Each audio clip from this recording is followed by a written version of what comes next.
I'm not going to argue that we should be taxing income, capital income, or labour income at high rates.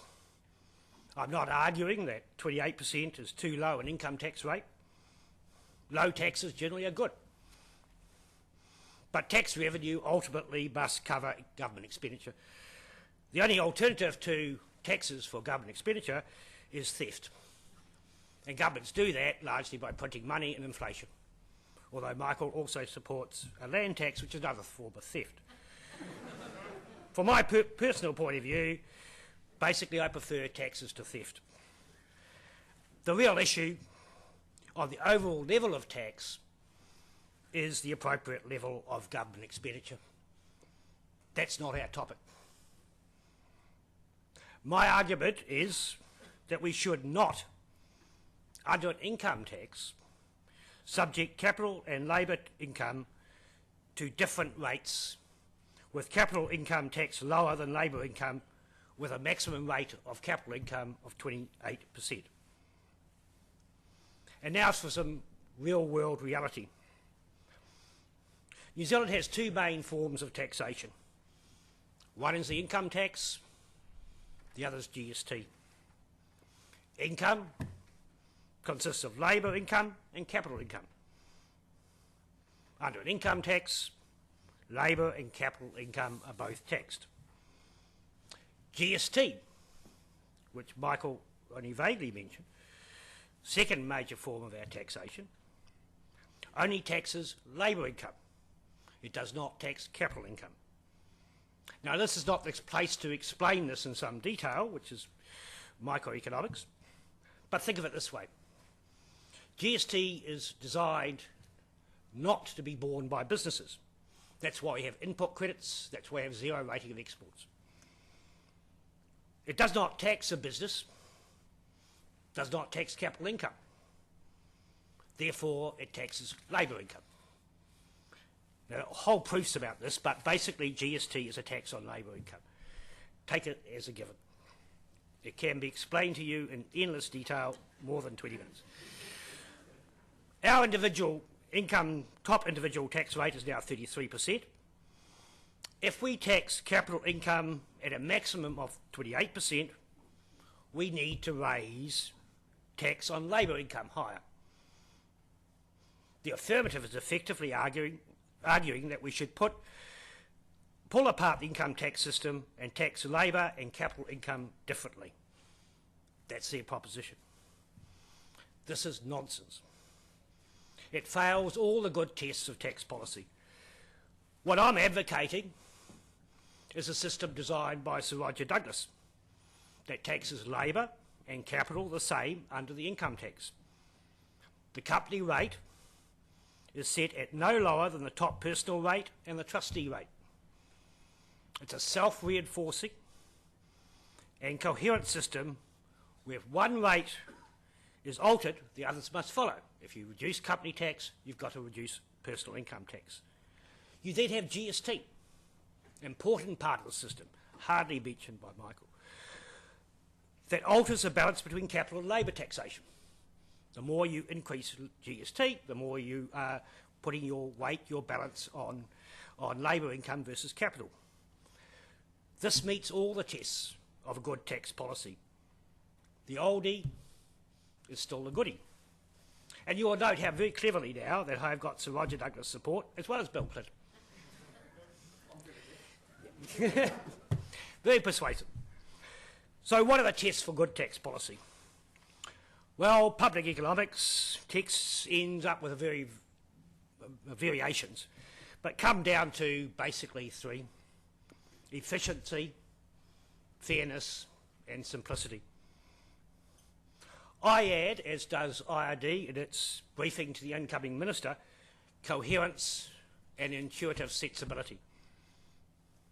The idea behind that is that the tax system should not be a set of ad hoc rules. It should be principled. And it should seem sensible to people. And people should be able to understand it. And understand the basis of the rules.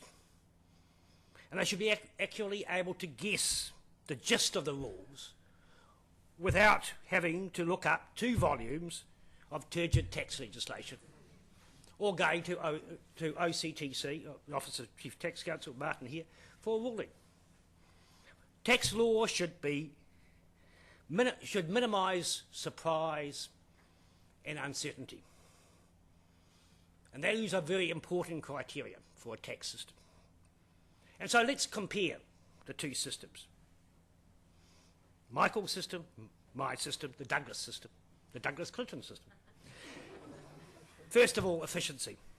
And that's the main argument for low tax rates on capital. And sort of Michael got there eventually.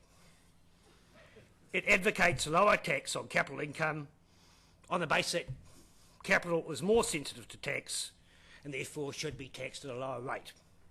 And that's sort of basic Harburger triangle stuff. Any economist know about all that. And Michael said that that was sort of obvious, that capital was more sensitive. In some countries, maybe, if you're stuck in the middle of Europe. We are not. Very dubious in our case. Labour is also sensitive to tax.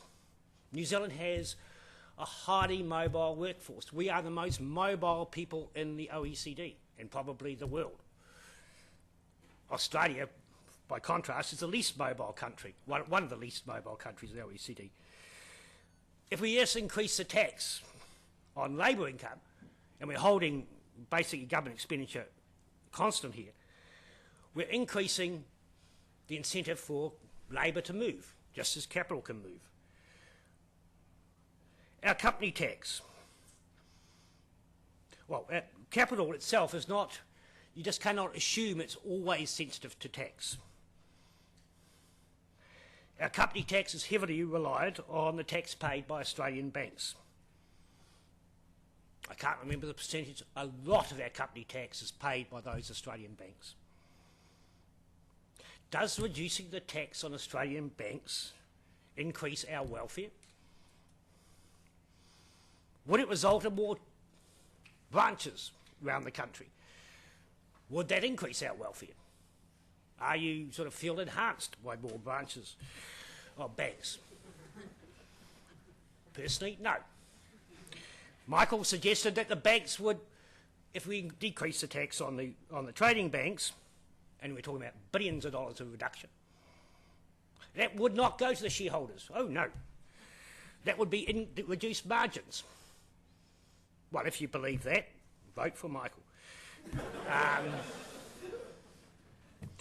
Most importantly on this point, if this Harburger triangle approach were applied to GST, we would simply not have our much praised comprehensive single rate GST. We would tax luxuries at low rates because luxuries are not sensitive to tax. We would tax necessities like food at high rates. Now, if the GST rate was allowed to vary, what do you think most New Zealanders would choose to do?